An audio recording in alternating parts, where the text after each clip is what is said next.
Today's episode of DRL is brought to you by Hella Cocktail Company.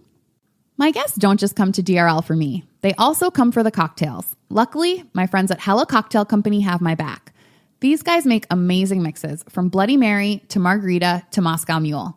They also make cocktail bitters, my secret ingredient, and now yours too. It's easy to feel like the best bartender in town when every bottle comes with a simple recipe on it. Hella Cocktail Company, bold flavor, real ingredients, hospitality. Mixing it up since 2011. Shop the collection on Amazon Prime or use code DRL online at hellacocktail.co for free shipping.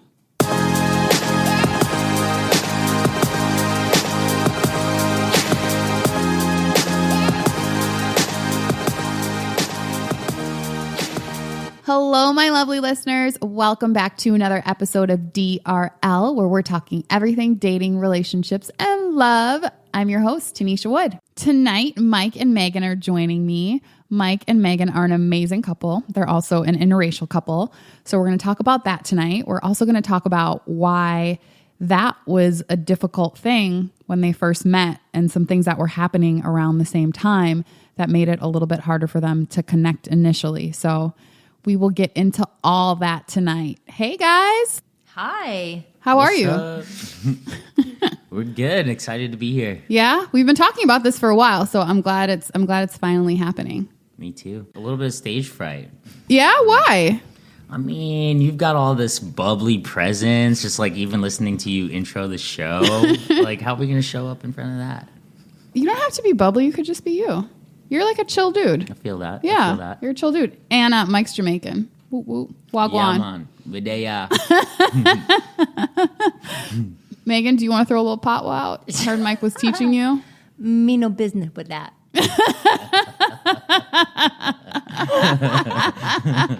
I love it. Have you been to Jamaica? And now I'm bright red. Have you been to Jamaica? Not yet. Are you going to take her home? Yeah. Actually, we want to take a trip very soon. I think it's just something that's been coming up for me over the holidays is just parents getting older and generations, and I have one last member of the generation before my parents, so like my grandparents' generation that's in St. Elizabeth that I want to see, and I want you to see St. Elizabeth with family there. Who's that? Who's left? My Uncle Rumpel.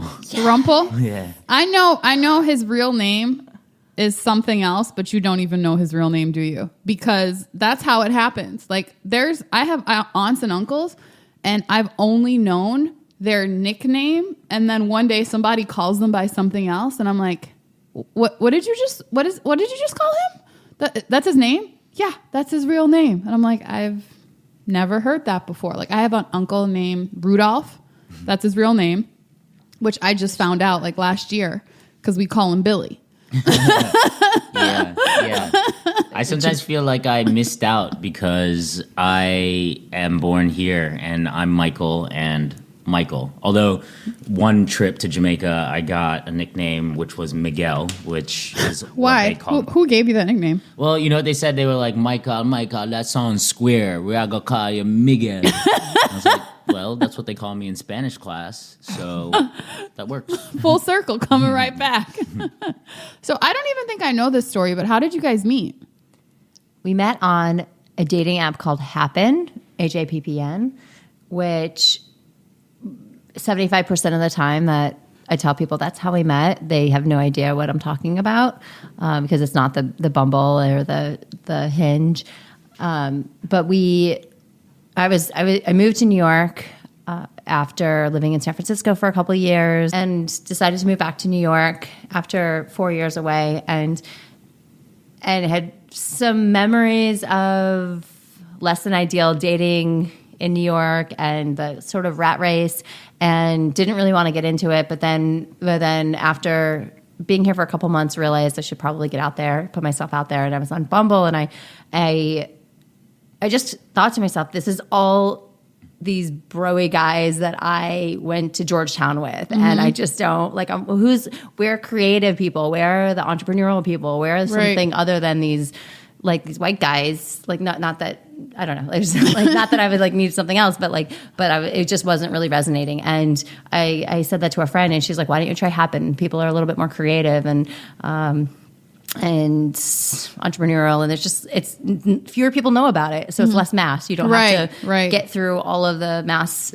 appeal. So I tried it, and the way that it works is that it's location oriented, so it knows where you are, and it's always tracking you, so it's a little creepy, but it's kind of like if you sort of organically cross paths. So if maybe you ran into somebody on the subway, and then later on you're like, wait, oh, that person's single. That's kind of the essence. And so it matches you with people that cross your path. Mm-hmm. Exactly. Got it. How did the courting on the app happen? I think at the time I'd had an ample amount of expiration. I had a decent amount of expiration on the dating apps, the myriad of them. Did you mean you were like, you had a moment? It's a word I made up. It's like when you're a hoe for a moment, but not more than a moment, because then you're just a hoe. But I'm not sure if it was a moment. I don't know that I agree with the usage of the word hoe, period, but I mean, what would I even call it? If I were to try to brand it and give it a name, I would call it something like... A moment. You were a hoe for a moment. Is that the same as... It's as not bad. Sowing my oats? Yeah. I think homent... I think homent sounds better than sowing my royal oats. What do you think? It's definitely like more hashtagable, the homent, hashtag homent. I hate multiple word hashtags. Yeah, hashtag sowing my oats. Hashtag all day, every day. Hashtag Tinder. Okay, so anyway, I'm not trying to brag about a dating past, because frankly, in reflection, there was a lot of emptiness in it. And I reached out to Meghan, and everything Meghan shared, there were a bunch of mutual friends that we had in common. Meghan was in her photos so bubbly and positive and world traveled, and it was just like not that I was trying to fit someone in a mold, but had so many characteristics on surface level on advertising that that resonated with me. And I, from the moment I reached out to her, was like, every exchange here is going to be intentional. After going through probably 2 years of dating that was more, sad to say, but probably more transactional, or even, I don't know, like trying to fill some void emotionally. And when I reached out to you, it was like having a strong sense of what I was looking for, and also what I was, just what I was willing to give and what I was looking to receive. And at that point, you were ready for a long-term relationship? I wasn't trying to push into any sort of expectations for a long-term relationship, but I was ready to show up as a gentleman, as someone who was wanting to see who she was. I think you were also, both of us were ready, whether not necessarily we want to be in a long-term relationship, but we were both ready for something meaningful, whether it was a week or a month or something longer, or even just one, at least for me, just even if it was one connection, just having it be really meaningful and for us to connect. Right. But we know this in retrospect, because what actually ended up happening was we had a really awesome, passionate night of texting, getting into... Did you just say a passionate night of texting? I did. You're a little over. I love it. I love it, though. It's a little cheesy, but no, that's what I think felt that's cute. When I reflect on the memory of it, I don't remember the words that were exchanged verbatim, but when I think about it, it was like, wow, there was something really connecting about that exchange. Then she proceeded to ghost me. No, you didn't. For what felt like 2 weeks, but... How long was it actually? It was actually 2 days. So you guys hadn't been out at this point. It had just been a text exchange. Just a text, initial so she didn't answer your text for 2 days, and she hadn't met you yet, and you felt a way about that? Yeah, I felt... I mean, my thing is, until I see you, feel you, look you in the eye, touch you. You matter, but you're also just a text on a phone at that point. In the throngs of love, you you end up in a place where 2 days feels like 2 weeks. I will challenge that because it's in the sense that that's the thing about dating that I want to try to, I don't know, just through our example, influence, because I was in a moment where I felt a little bit hurt because I was putting myself out even in text form. I don't understand why putting yourself out in text form is not valuable, I'm not saying it's not valuable, but I'm saying personally, for me, right now, I have so many exchanges on a daily basis, as we all do. And a lot of those are virtual. And I'm not saying they're meaningless because they're virtual, but there is certainly a different feeling that comes from actually seeing somebody and sitting next to them and looking them in the eye. And it's different for me. For me, it feels real. And until that happens, I may never hear from you again because you could just poof and be gone. If you change your phone number, we're done. It's not necessarily real to me until it is. When I dated online, I really preferred to have maybe a text exchange or two. We talk on the phone and then we meet because I don't want this to be our connection for a very long time. Totally. So, because it doesn't feel real to me till then. But I get what you're saying. I don't disagree. I 100% agree with that. And for me, having gone on many dates in my life from an app that you truly do not know if you have chemistry or connection until you are face to face. Yep. And it's really, really challenging for me to take a digital correspondence to heart. At first I did, and maybe I became more jaded, but it was hard for me. But I think also, and then you get busy and you have other things going on to even dive a little bit deeper into that week. So it was the summer of 2016. That week there were 2 or 3 different police brutality / murders that happened, and I had never dated a black man before. It was not something I either avoided or fetishized. It was just something that I grew up in a town or in a suburb that was predominantly white. I went to a college that was predominantly white, and then it just my social circles ended up being that way, and it's something that I'm very much aware of now, and not something that I'm looking to continue. But that was really challenging for me because I was really grieving that week, and for me, it didn't feel fair to have that conversation with somebody I'd never met before. Right. And somebody that I felt it was not my place to put that additional grief on him. And I actually was pretty conflicted. So it wasn't that I was necessarily trying to avoid. I was more sorting through stuff internally and grieving and not wanting to project that onto somebody else, because I knew that that's kind of all I wanted to talk about. Right. And we did talk about it a bit. If I when I think back on it, we talked about it a bit, and I thought it was really connecting. But it was also for me a sense of empathy for you in a way, in that this was a reality for me for so long. This summer had come to a fever pitch, but it wasn't a shock to me. So to the extent that you were grieving, it was something that I wanted to explore further, but in a way wasn't completely connecting with, but really appreciated that you were going deeper with it. And that was an area that us, even not having met one another, I was grateful for the fact that you were willing to go deeper into that conversation. I simply did not want to be that person that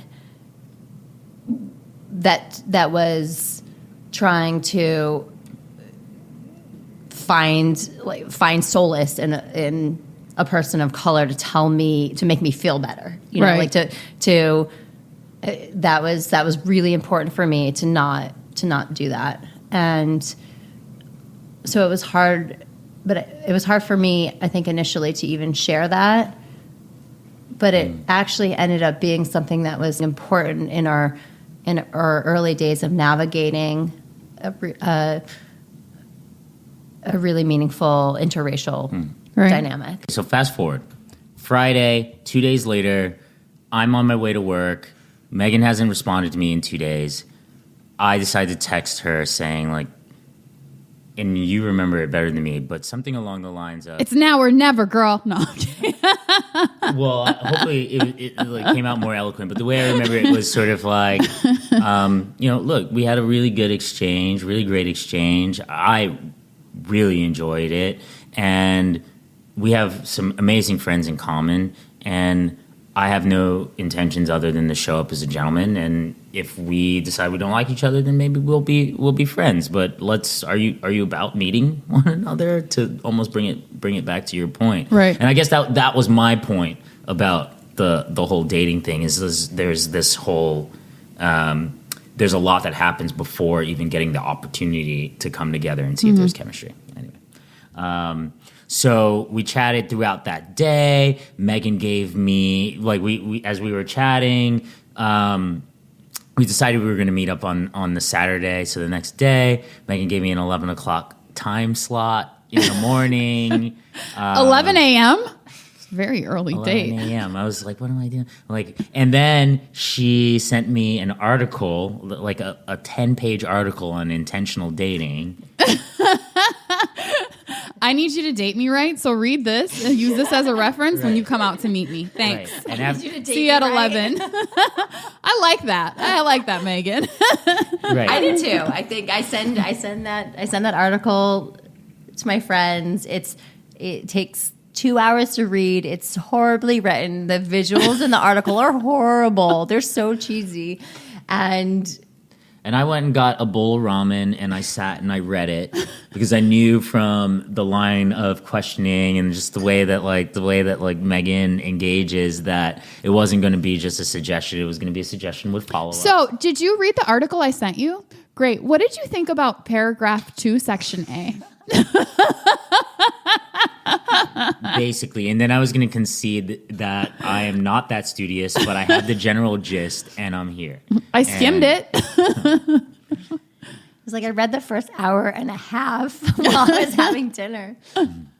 So, can I ask you, was Meghan the first white woman that you've dated, or was that also new for you in the way it was for her? So no, Meghan wasn't the first white woman that I had dated, but on our very first date, we got super real, super quick, and I conceded. I shared that in the past I hadn't gone super deep in a relationship with a white woman because I didn't want to be sort of judged by their parents. I had this phobia. I'm a proud Jamaican. I'm really proud of my background, and I don't want to put myself ever in a situation where someone is making me to feel smaller. Right. So because of that, I'd avoided going deeper in relationships with white women. And I shared that on our first date. I think that's great that you guys were able to be so open on the first date. Because then I like putting it all out. I'm like a first date, put it all out there. And if somebody doesn't like it, great. Like, we won't waste each other's time. 100%. And now, if you do like it, great. You know the real me. You got it up front, and you know what you're getting into. So that was a lot of the article that I shared. And one really funny story about parental meeting. Michael hadn't met I think he had met my mom, but he hadn't met my dad yet. Can I just ask? I gotta ask a question. Sure. And I've always wondered this.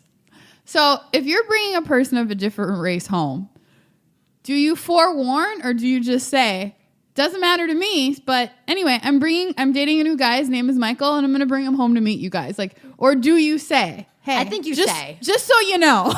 Obviously, you saw Get Out, and she didn't tell her parents, and you're like, really? Like, you're like, that's. I think that's. But is it only because somebody said something so interesting the other day, and I thought about it, and I was like, she was actually right. She said, how come straight people don't have to announce that they're straight, but gay people have to announce that they're gay? Right. Yeah. So like I didn't come out at 12 like, guys, I think I'm straight. Maybe someday. You know, like it just sort of. Yeah. So, but anyway, I hear that. I totally hear that. What was their reaction though when you told them? So, gosh, I don't remember with my mom. My mom is incredibly open and wonderful, and my entire family has been so welcoming and absolutely love Michael. And I had a conversation with my stepmom. Was actually the first person that I had set, like, between my dad and my stepmom, and because I have had interactions with her that have felt borderline racist, uncomfortable, and I told her first. I said I want to bring Michael home, and I want him to feel comfortable, and he's Black, and I care a lot about him, and I think there's something there, and it's really important to me that there's nothing but respect, and it certainly was one of those, like, challenging conversations. She said if it's somebody that cares about you and is a good person who cares about you, then it doesn't matter what they're. So it was overall supportive. It was. But so the first time that Michael, like, met my dad virtually was on my birthday, about 2 months after we met, and Michael's taking me out to dinner, and my dad FaceTimed. So we're walking to dinner, and do you remember this? Of course. Okay. So we're walking to dinner, and my dad's FaceTiming, so I have my earbuds in and the phone out, and he was like, "Oh, you're going out with you've been going out with Michael." He had heard about him, and he said, "Put him on. I want to see him." I was scared as shit. So my dad's in, like, half retirement. He lives in San Luis Obispo, California, in, like, the most chill place on earth, and Michael gets on the phone. My dad is sitting with it's a Saturday. He's sipping like a gin and tonic. He's sipping a gin and tonic. It's a Sunday afternoon. He has this, like, big old sun umbrella behind him, just, like, being like such an old white guy. And Michael, like, after he got off the phone, he's like, "Yo, your dad's like George Bush." But so his interaction though was between you guys. It was the good. Interactions have always been amazing, and like unfortunately, the word that comes to my mind is, like, refreshingly so. Yeah. And as you're sharing that story, what comes up for me is like you asked a question about parents' reaction, and you kind of directed it towards Meghan, who's, like, the white person and the white person. My white lady. I was getting to you. All right, you were coming to me next? I was coming to you. All right. Well, I got all night. because I guess the thing is, like, my mom actually talked to me about interracial dating when I was a little kid. What did she say? Because, like, I mean, and you know this, Jamaican culture and colorism and just, like, all cultures that derive from colonialism. There's that colorism aspect. And I remember when I was a kid, my mom said something to me where she was like, "Micah, just promise me something." That's how a Jamaican mom always starts. Promise me something. Lifelong promises when you're 4. If you want a white woman, plenty of light-skinned Black woman out there. That's hilarious. And and I think there's. How old were you? Just I out did of not know curiosity, this. when she said this, how old were you? Probably like 6 years old or something like that. Because for some reason I really did like light-skinned women. I like Puerto Rican women. Vanna White. Vanna White was my shit. I was like 4 years old. I'm like, damn, the way Vanna White turns those letters, though. But the reason I wanted to bring it up, though, is that we all have biases that we bring in. So, like, I came into our relationship. I happened to share it right away. But I'm like, look, I got these fears around judgment. I've got pride that I'm bringing to the table. I probably didn't talk about my mom and like the guidance she was giving me in dating at age 6. And then like when it was time to meet your parents, I was already filling it with stories that never came true.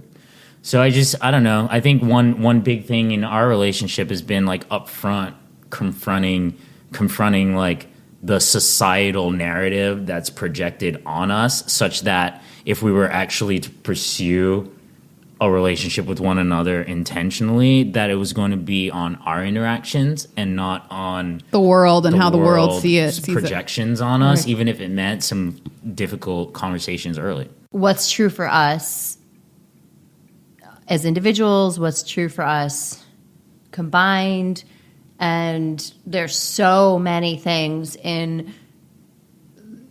that you're socialized to believe about how relationships are meant to work, or how family dynamics are meant to work. Well, there's a certain block, and then we think we all have to fit in that block. So it's Right. like, you meet somebody in your 20s, and then by your 30s you get married, and then you have kids, and that person is supposed to look very much like you and be from the same culture and the same religion, and then you have your kids, and it's just, there's a system that's built, and we feel like if we don't fit into that system, maybe there's something wrong. And it's like, no, you can create your own system.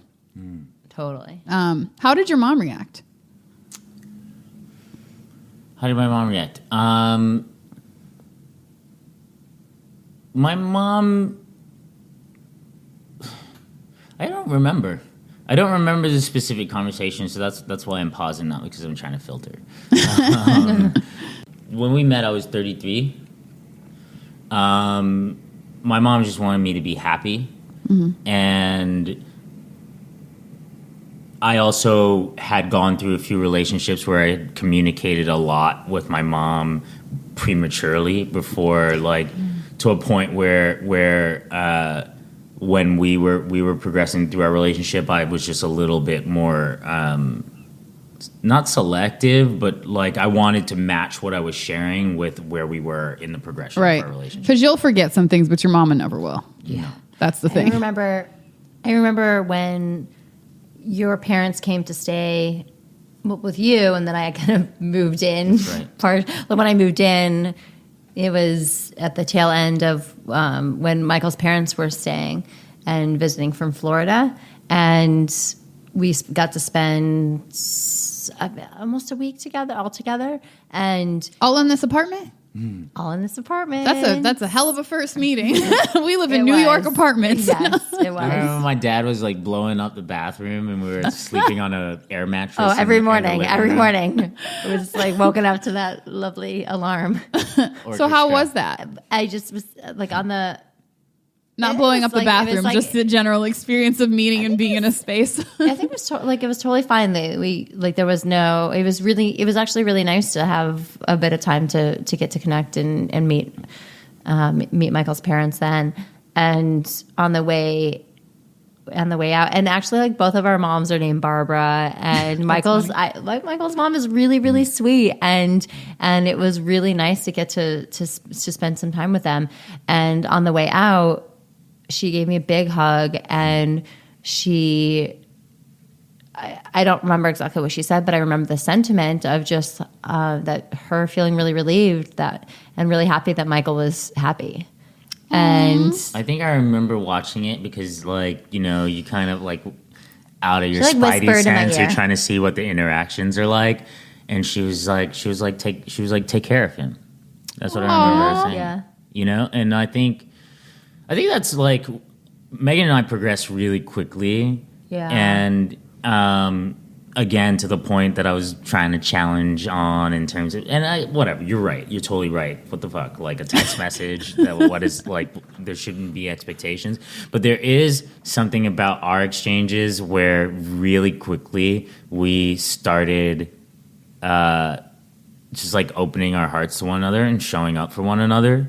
And like, even though it progressed really quickly, we didn't like run away run away from Right. it, which I think there's that like line in relationships where it's like, okay, I'm going towards something that feels good, and then when you get really close to it, Maybe I shouldn't. Yeah. maybe I shouldn't. It's like, nah, I'm gonna run way fast the other direction. And I think we've been even in that situation, close quarters with my parents. My aunt passed away. My parents stayed for an extra 2 weeks, so we were on the air mattress for another 2 weeks. It was intense. And but like these moments, it's almost like, what's the saying? The saying goes, pressure creates diamonds. How did you guys decide to make it official? And how long did that take? So it sounds like you finally ended up meeting up on a Saturday at 11 and you read a book before getting there. Read a book. So I was living under this philosophy that I really need to spend some time to get to know somebody before being like fully exclusively dating that person, and we met at 11 a.m. and the reason that I didn't have that night open is because I was set up on a triple blind date, or one was a couple and then 2 blind dates, and I went that night and there wasn't a connection. I got home that night and was thinking about him and wanted to see him again. I was about to leave for a week. So I asked him if he wanted to come over and like have a rooftop hang the next day. And I just I wanted to hang out with him again before I left. And we did that. And he came by and he like saw me out for the week or saw me off. And then we had a conversation on the phone that that Wednesday he called me and he said that he shared that he had had this revelation while he was at a meditation class that he in the past had really had trouble being alone, and that he maybe had a fear of being alone. And for me, I had this that fear reaction that I was like, okay, this person only wants to be with me because he's afraid of being alone. And that was one of those moments I was felt like I was going to run away. But I just came back to it. I was took a moment, scared, and then came back and actually talked about it rather than keeping it to myself. And what it really, really speaks to is when something comes up and you can work it out together. But back to your question in terms of I still was in that space of let's see how it goes. Let's continue to date other people. And frankly, I was in the same space as well. I wasn't trying to force anything into anything more than it should be, faster than it should be. Yeah. But through our exchanges, it was really connecting. And what I did realize pretty quickly was that it was actually we were probably 3 weeks into dating, speaking every day, really connecting. We spent a weekend away.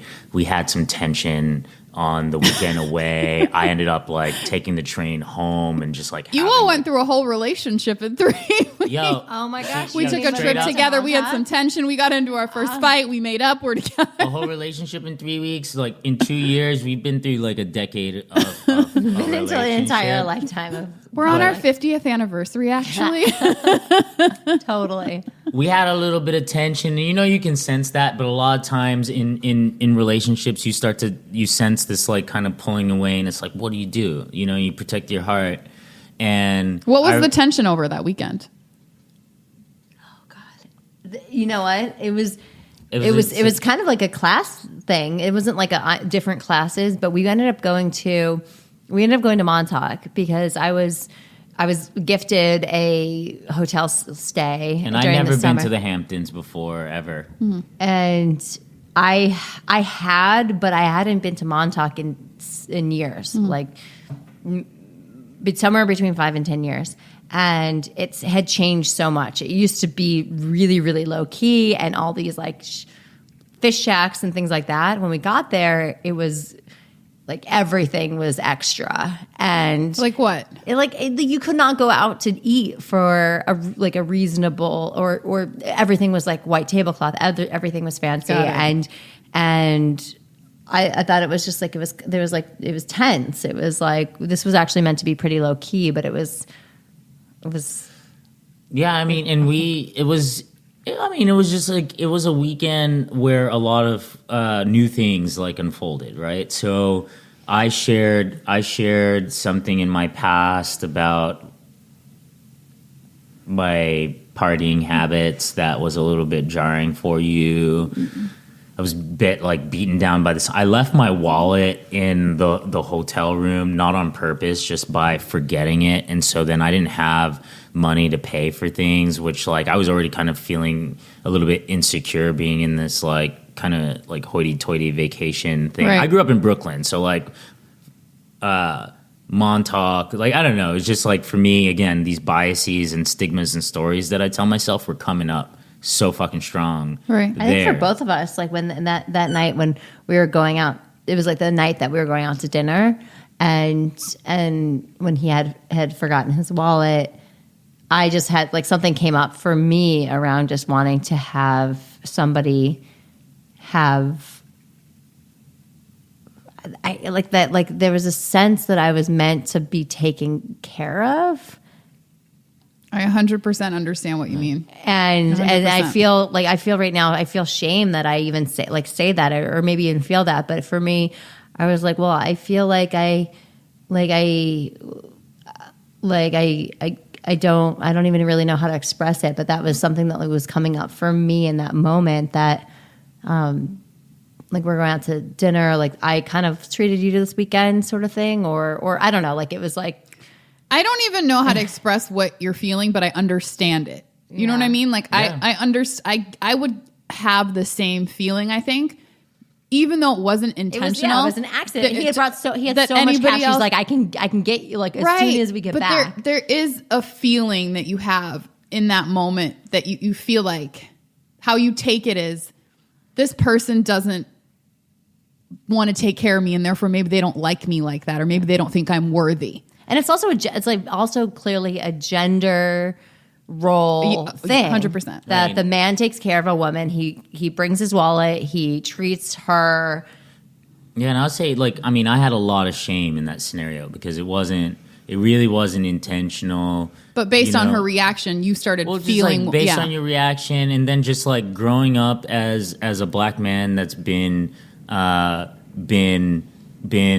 in white environments for my entire life, I'm always hyper conscious about how I tip, how I pay, like, you know, how accomplished I am is definitely. So it was a sort of thing where it was like it was an oversight on my part, but then I felt like a bit of resentment on my side for like how much shame I had to feel, even though I was trying to explain where I was coming from. Totally. And then I was in an environment that I'd never been in. I was meeting more of your friends who looked like Ken dolls, and you know, and like or you know, just who ended up being really amazing people. But me meeting them on this first time in this environment where I'm out of place, I've never been here before. It was tough. Yeah. It was tough. And I remember taking the Long Island Railroad back at home and just like running through my head. Separately.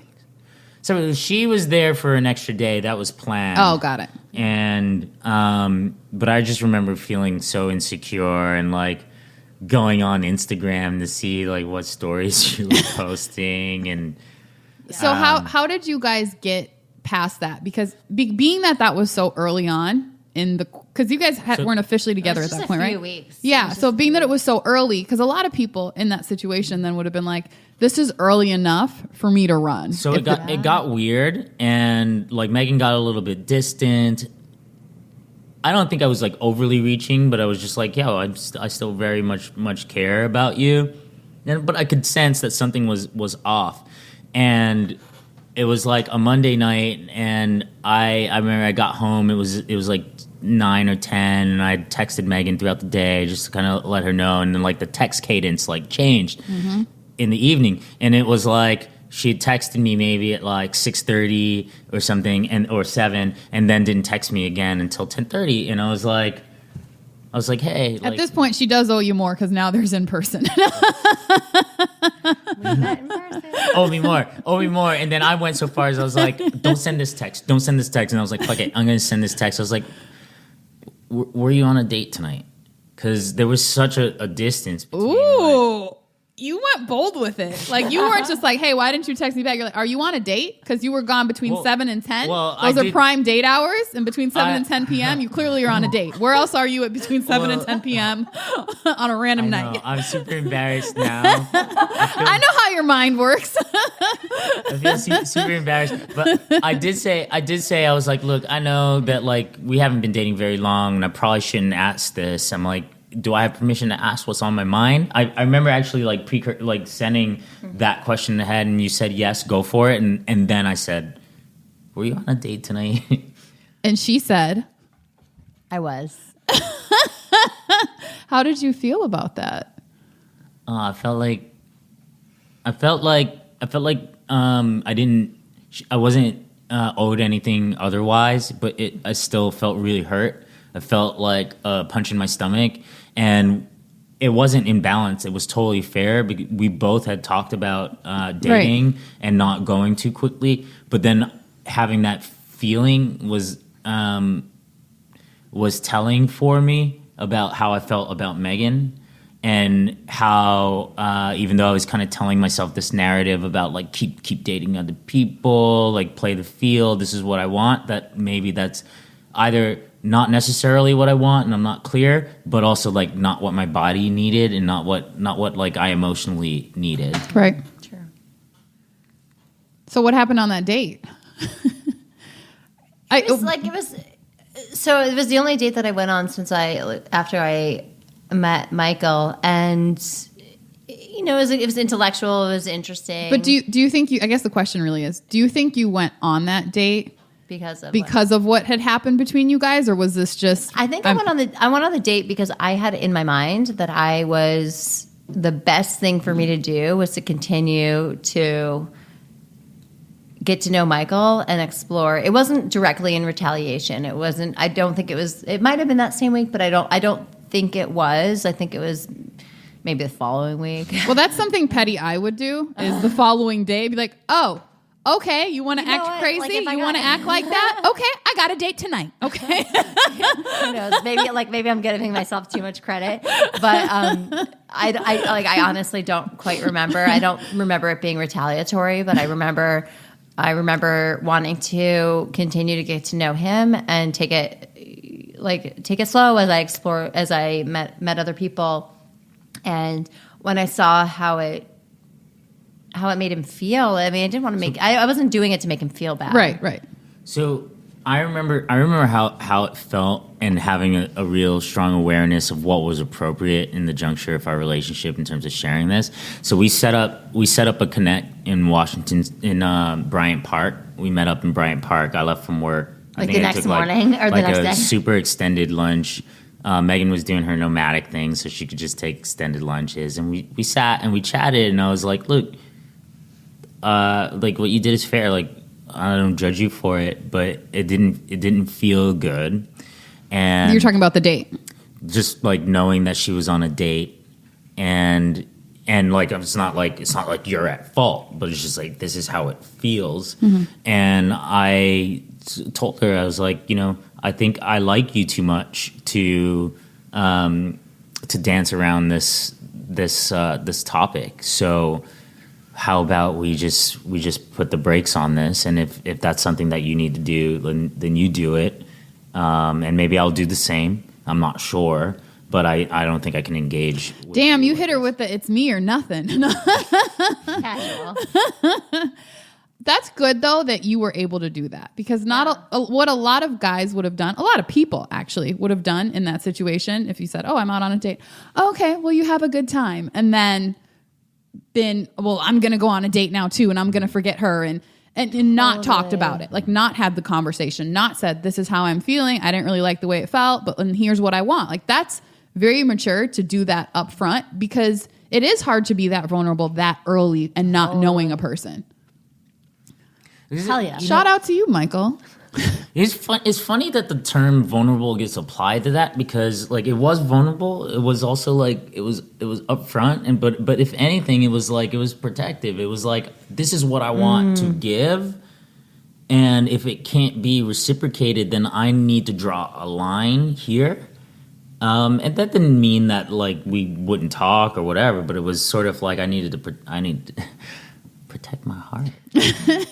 Like all those things you said. Like the side. I don't know who does stencils. those. Who does those? They're great. There's all these signs in Manhattan when you walk around, or actually all over the city, that say just protect your heart, and it's like a spray painted heart.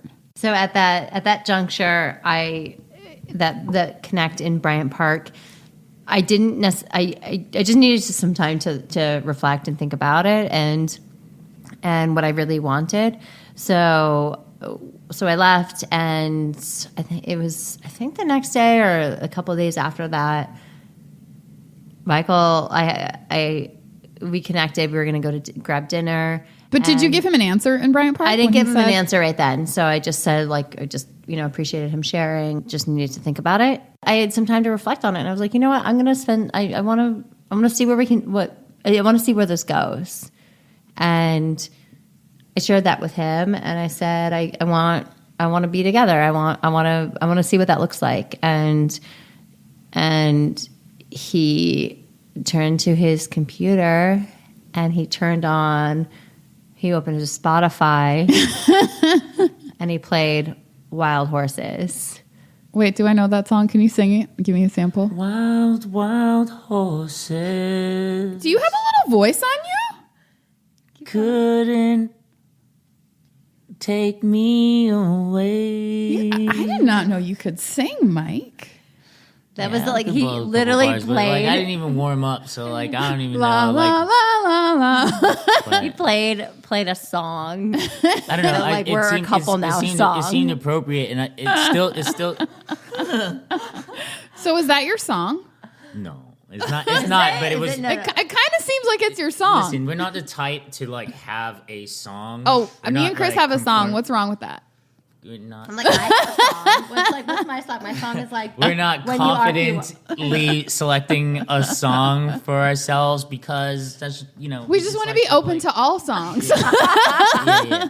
We don't want to be boxed into one song. Yeah, who wants to be boxed into one song? Me and Chris, the rest we of their are life? boxed into one song. What's that? Our song is it's by this artist called Pia Mia, and it's called We Should Be Together. And it goes, we should be together right now.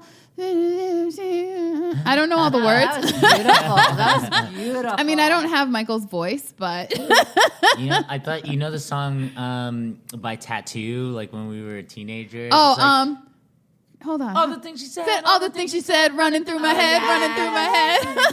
That's what I thought you were singing. This is not enough. Well, that was like a controversial song at the time, because I think, did they kiss or something in a video? Yeah, then it was like, oh my God. They kissed on like the MTV Awards, and then Madonna and Britney kissed. Yeah. Remember when Simple Things were like a whole thing? Went to And then Justin exposed Janet's boob. Right. And now it's like, we see that just on the daily. We are going to stop there for today, but please join us next week for part 2 with Mike and Meghan, where we're going to be talking about why they've decided not to define their relationship and how they avoid some of the pressure to conform and have created their own identities for themselves and within their relationship. So we'll get into that next week. Please do come back. Don't forget to reach out and let me know what you think of tonight's show. You can reach me at Tanisha Wood on Instagram, Facebook, and Twitter. And until next time, wish me love. Hello again, my lovely listeners. Thank you so much for tuning in to today's episode of DRL. If you like the show, be sure to go on iTunes and leave a rating and also write a review. And don't forget to share with your friends and tell them all about DRL. Thank you so much for supporting.